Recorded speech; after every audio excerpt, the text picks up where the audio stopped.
வணக்கம். தாயக உறவுகளே, உலக உறவுகள். மீண்டும் இந்த நாட்டு நடப்புகள் என்கின்ற நிகழ்வினூடாக உங்கள் அனைவரையும் சந்திப்பதில் மகிழ்ச்சி. நாங்கள் இந்த பரீட்சார்த்தமாக செய்ய முற்பட்ட நிகழ்ச்சிக்கு மிக பெரும் வரவேற்பும் அதற்கு கீழே கொமெண்ட்களும் நிறைய பின்னூட்டங்களும் வந்ததன் அடிப்படையில் நாங்கள் தொடர்ந்தும் தாயகத்தில் நடக்கக்கூடிய தாயகம் சம்பந்தப்பட்ட மக்கள் சம்பந்தப்பட்ட விடயங்களை தொடர்ந்து கொண்டு வருவோம் என்ற அடிப்படையில் இந்த நிகழ்வையும் நாங்கள் இன்று செய்ய முற்பட்டிருக்கிறோம். இது வளமையான தாயக நிகழ்வை விட தாயகத்துக்கு தேவையான ஒரு உலக அளவிலே கிடைக்கிற ஒரு சந்தர்ப்பம். நாங்கள் எப்பொழுதும் உலக அளவிலே வருகின்ற சந்தர்ப்பங்களை நழுவ விட்டுவிடக்கூடாது.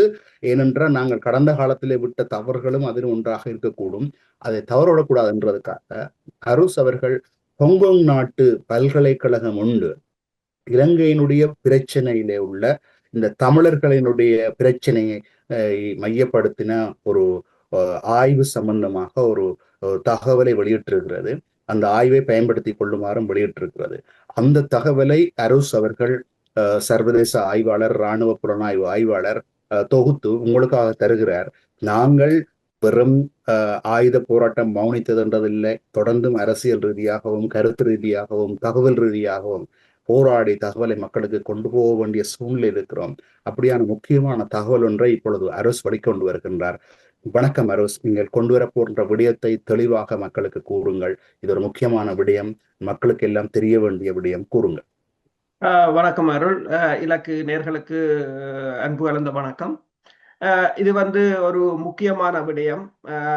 என்னென்று சொன்னால், எங்கள் இனப்பிரச்சனை, எங்கள் தாயக விடுதலை மற்றும் அது தொடர்பான தமிழ் இனம், தமிழர்களின் தேசம் என்பது தொடர்பான அனைத்துலக மட்டத்தில் என்று சொன்னால் பெருமளவில் நாங்கள் யோசிப்பது என்னென்று சொன்னால், மேற்குலகத்தை தான் எல்லோரும் சிந்திப்பார்கள். அமெரிக்கா, பிரித்தானியா, பிரான்ஸ், ஆஸ்திரேலியா, ஜெர்மனி என்றுதான் யோசிப்பார்கள். ஆனால் இது சற்று வேறுபட்டு சீனா சம்பந்தப்பட்டதாக வந்திருப்பதுதான் எல்லோருடைய கவனத்தையும் ஈர்த்திருக்கின்றது. இதை இந்த த மார்னிங் டெலிகிராஃப் என்ற பத்திரிகையும் இதை ஆங்கில வடிவத்தில் கொண்டு வந்திருக்கின்றது. ஸ்ரீலங்கன் கார்டியன் என்ற பத்திரிகையும் அதை ஆங்கில வடிவத்தில் கொண்டு வந்திருக்கிறது. அதில் என்ன, அதாவது ஆகஸ்ட் 20ஆம் தேதி இந்த தகவல் வெளியிடப்பட்டிருக்கிறது. நாங்கள் இன்று கலைத்துக் கொண்டிருப்பது ஆகஸ்ட் 23ஆம் தேதி ஞாயிற்றுக்கிழமை. இதில் என்ன கூறியிருக்கிறார்கள் என்று சொன்னால், தமிழீழ அரச உருவாக்கம் குறித்து ஆய்வு செய்ய ஆய்வாளர்களை தேடும் ஹாங்காங் சீன பல்கலைக்கழகம் என்று கூறப்பட்டிருக்கிறது. இந்த பல்கலைக்கழகத்தை பார்த்தீங்கன்னு சொன்னால், the Chinese University of Hong Kong என்று இருக்கிறது. அதை அவர்கள் CUHK என்று அதனை கூறுகிறார்கள். அதாவது தமிழீழ அரசுக்கான சட்ட ரீதியான நிலைப்பாட்டை ஆராயும் ஹாங்காங் சீனா பல்கலைக்கழகத்தின் அரசியல் ஆராய்ச்சி திட்டம் பிரிவினையாக அரசியலையும் அரச உருவாக்கம் குறித்த கேள்விகளையும் எதிர்பாராத விதமாக ஹாங்காங் களத்தில் முன்னிறுத்தி இருக்கிறது என்றும், இலங்கையில் ஒரு சுதந்திர தமிழீழ அரசு உருவாக்கப்படுவதை சுற்றியுள்ள சட்ட மற்றும் அரசியல் கேள்விகளை ஆராய முதுநிலை முனைவர் பட்ட ஆய்வாளர், அதாவது போஸ்ட் டாக்டரல் ரிசர்ச் என்று போட்டிருக்கிறார்கள்.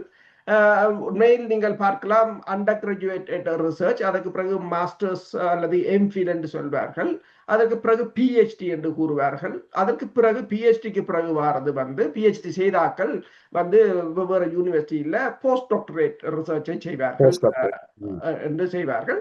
இது அதற்குரியதாகத்தான் இந்த ஆய்வை சமர்ப்பித்திருக்கிறார்கள். கேள்வி என்ன அரோஸ், குறுக்கிட்டு நேர்களுக்கான ஒரு தெளிவுபடுத்தலுக்காக நான் சொல்லுகிறேன் என்னவென்று சொல்லி சொன்னால், சைனாவினுடைய ஒரு பகுதியான ஹாங்காங்கினுடைய ஒரு பல்கலைக்கழகம் இப்படியான ஒரு ஒரு ஒரு ஒரு இதை திறந்து விடுகிறது.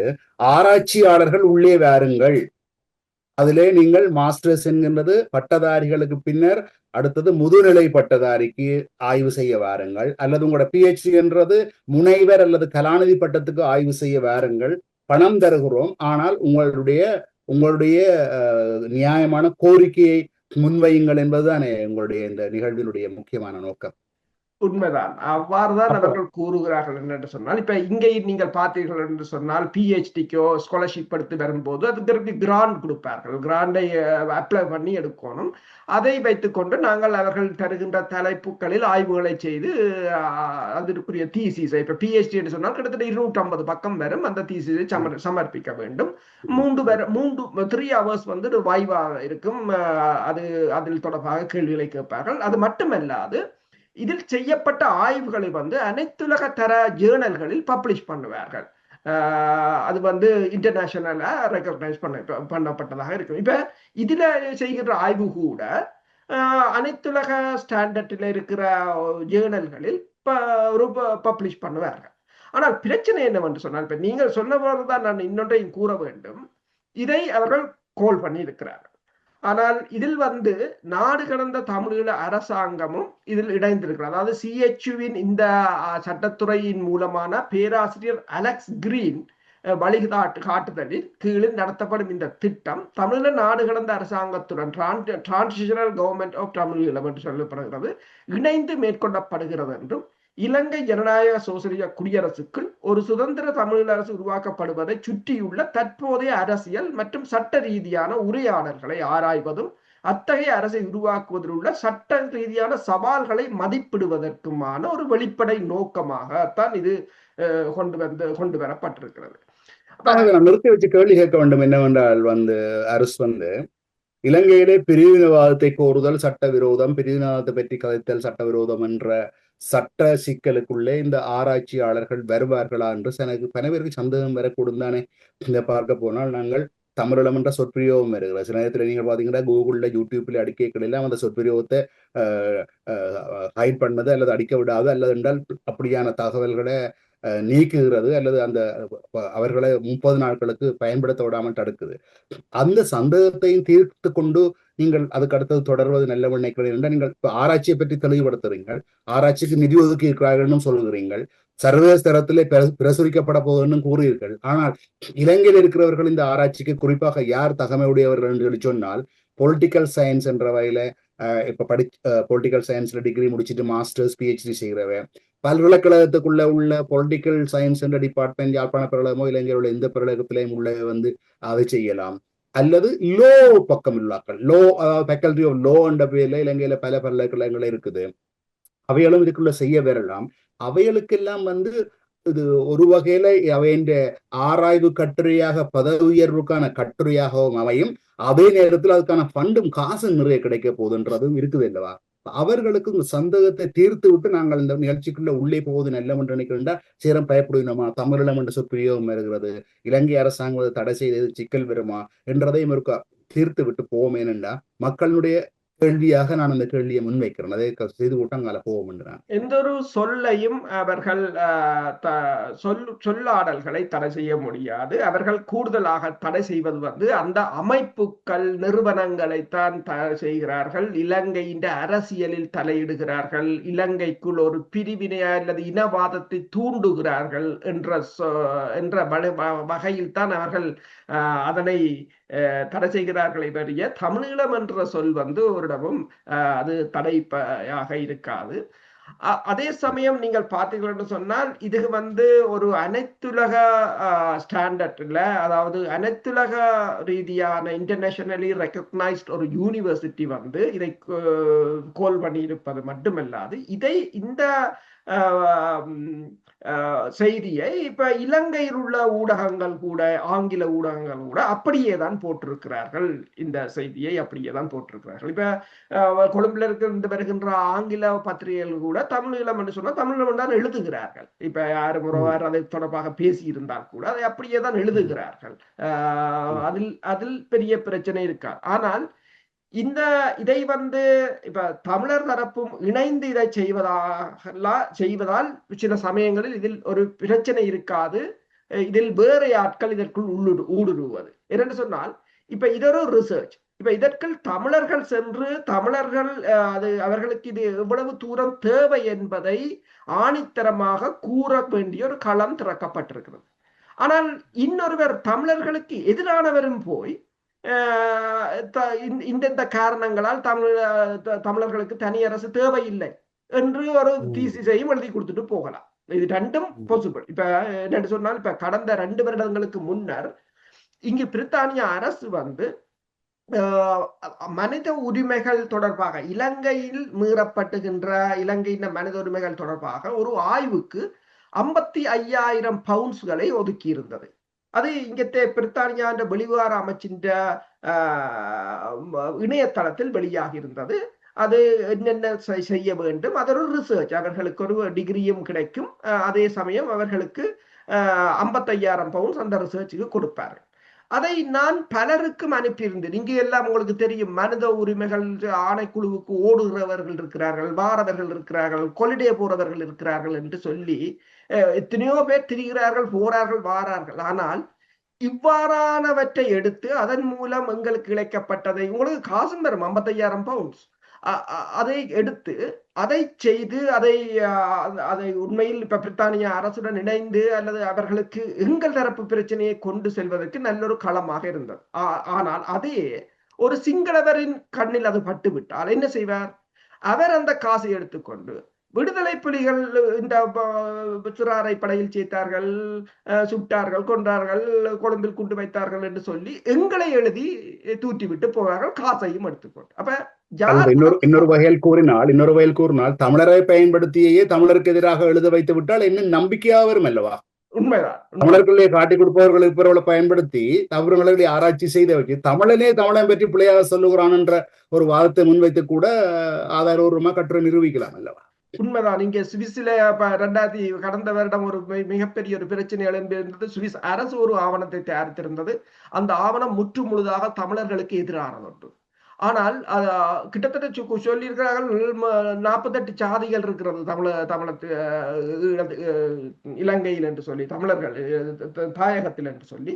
அது மட்டுமில்லாது புலம்பெயர் தேசத்துல கூட நாடு ரீதியாக சாதி வாரியாக பிரித்திருந்தார்கள். அதில் என்ன வேடிக்கை என்று சொன்னால், அதில் 5 தமிழர்களையும் இணைத்திருக்கிறார்கள். அது ஏனென்று சொன்னால், அந்த தமிழர்களை என்ற பெயரை போட்டு விட்டால் இறுதியில் தமிழர்களும் இதை பார்த்து அப்ரூவ் பண்ணினவர்கள் என்ற ஒரு சொல்லு. ஆனால் என்று சுவிஸ் அரசாங்க உள்துறை அமைச்சு தப்பிக்கொள்ளலாம். ஆனால் அவர்களுக்கு கூறப்பட்டது என்று சொன்னால், இதை வெளியில் காட்ட வேண்டாம், இரகசியமான ஆவணம், நீங்கள் பார்த்து விட்டு சரி என்று சொன்னால் சரி.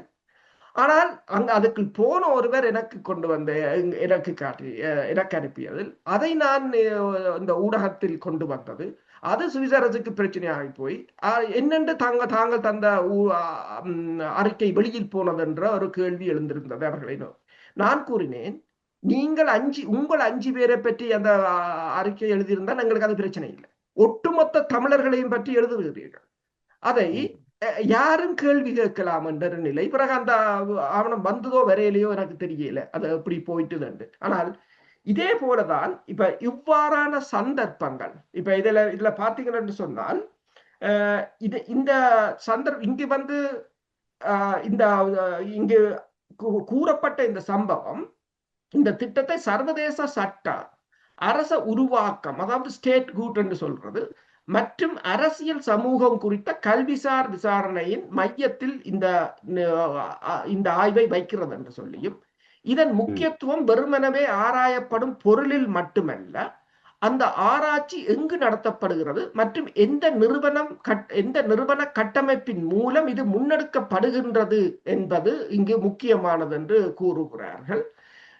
அதாவது இந்த புவிசார் பின்னணி என்னென்று சொன்னால், இத்தகைய திட்டத்திற்கு ஹாங்காங் ஒரு மிகவும் குறிப்பிடத்தக்க தளம் என்றும், ஏனென்று சொன்னால் அந்த பகுதி மக்கள் சீனா குடியரசின் ஒரு பகுதியாக இருக்கிற அதே வேளையில் பிரதான நிலப்பரப்பான சீனா இலங்கை அரசாங்கத்துடன் வலுவான உறவை பேணி வருகின்ற அதே சமயத்துல இவ்வாறான திட்டங்கள் முன்வைக்கப்பட்டிருப்பதாக கூறப்படுகிறது.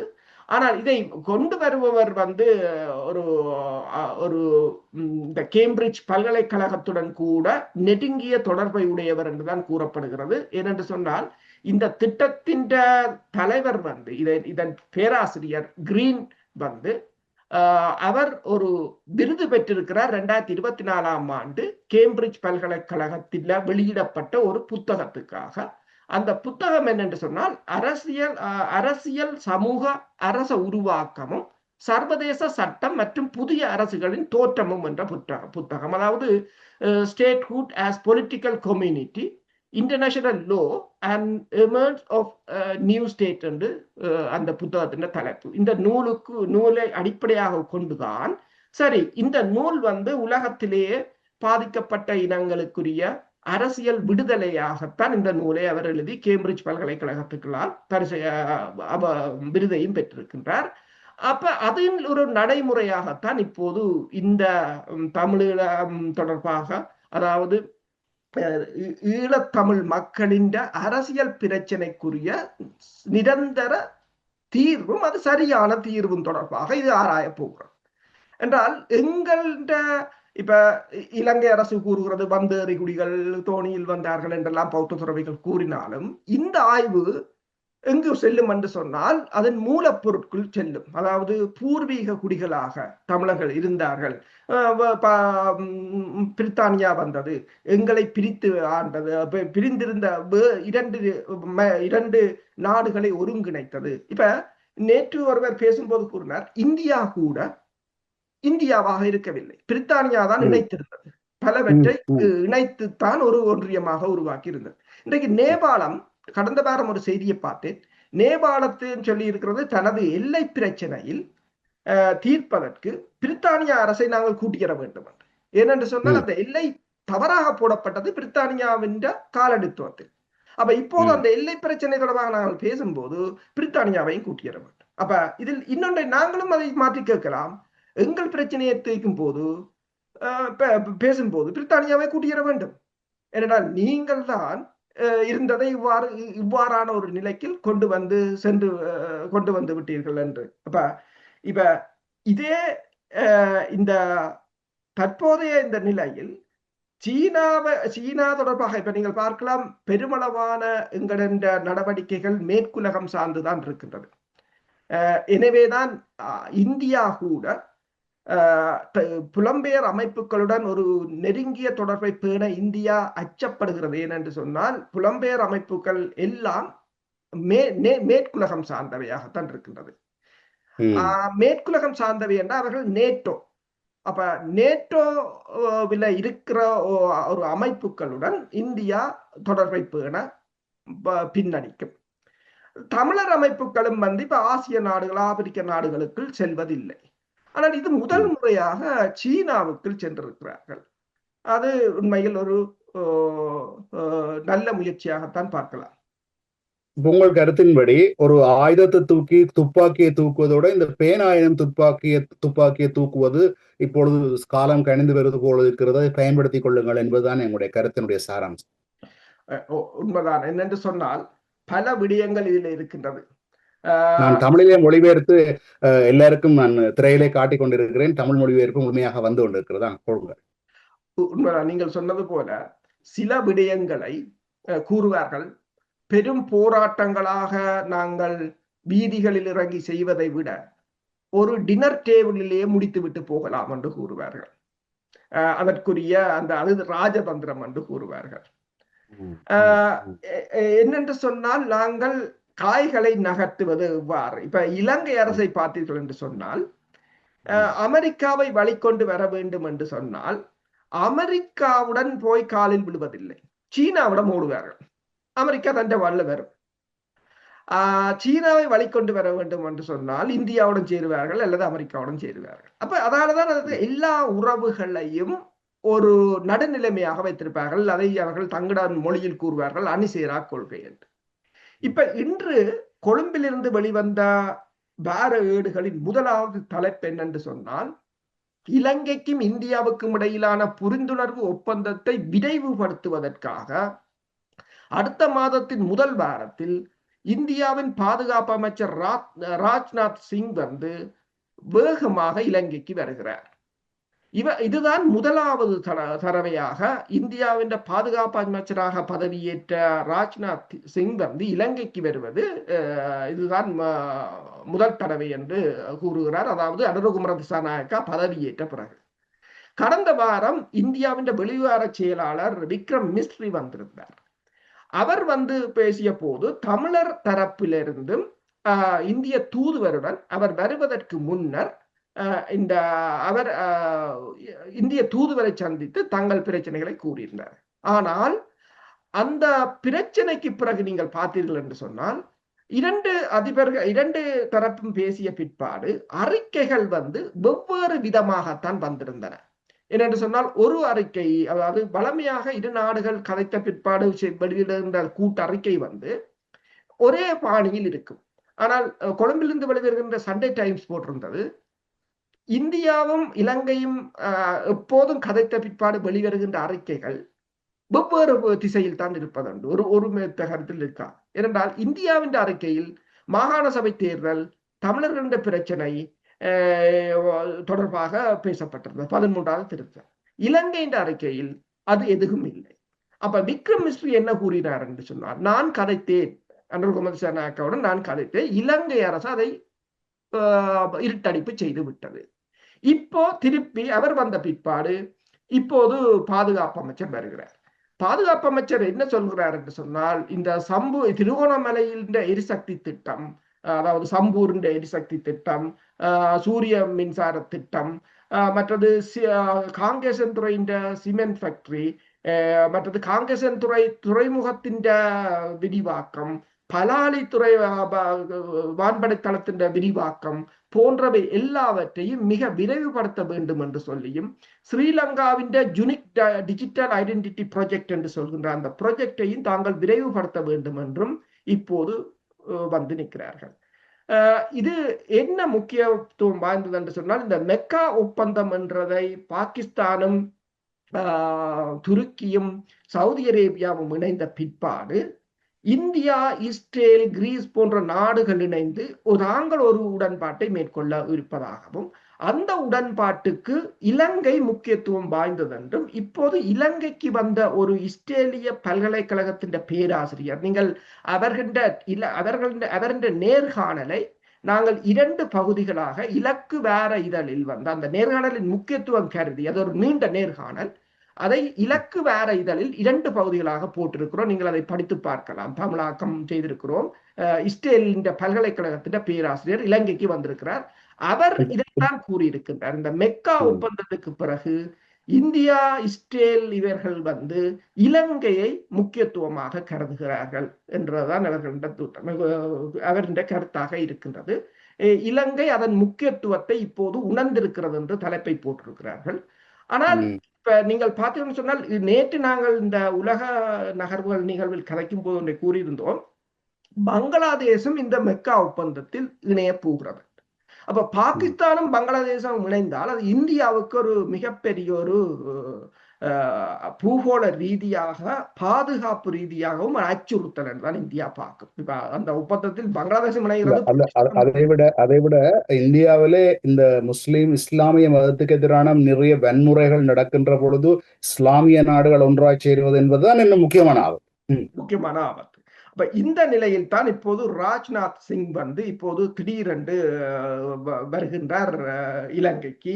வருவது மட்டுமல்லாது அது நீங்கள் அந்த முழுமையான செய்தியை நீங்கள் இன்று வந்த சண்டே டைம்ஸ், கொழும்பிலிருந்து வெளிவந்த சண்டே டைம்ஸில் நீங்கள் பார்க்கலாம். அவர்கள் என்னென்று போட்டிருக்கிறார்கள் சொன்னால், தங்களுக்கு கிடைத்த பிரத்யேகமான தகவல் அடிப்படையில் தான் அந்த தகவல்களை கொண்டு வந்திருக்கிறார்கள். அதாவது கடந்த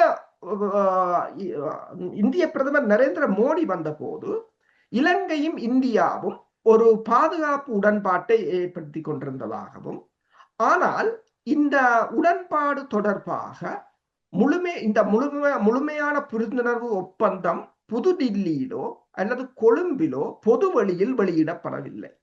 அதோட தலைப்பு தான் எல்லாருக்கும் தெரியுமா, அதில் என்ன கிடக்கிறது என்றது யாருக்கும் தெரியாது என்று இந்த சண்டே டைம்ஸ் வருவது, தங்களுக்கும் தெரியாது. தாங்களும் எவ்வளவோ தரம் அதை வெளியில் கொண்டு வருவதற்கு முயற்சி எடுத்ததாகவும், அதில் என்ன இருக்கிறது என்று யாருக்கும் தெரியாது என்று.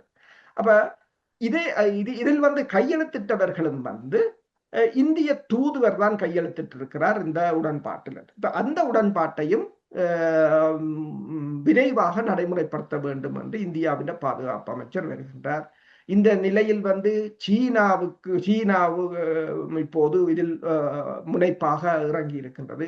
அனுரகுமார திசாநாயக்கா வந்த பிற்பாடு சீனா வந்து பெருமளவான நிதிகளை அந்த தன் ப்ரொஜெக்ட் எல்லாத்தையும் நிறுத்தி வைத்திருந்தது. ஏனென்று சொன்னால் அந்த அனுரகுமார திசாநாயக்க அரசு எந்த வழியில் பயணிக்க போறது, மேற்குலகம் சார்ந்தா ஆசிய பிராந்தியம் சார்ந்தா என்ற நிலைக்காக சீனா நிறுத்தி வைத்திருந்தது.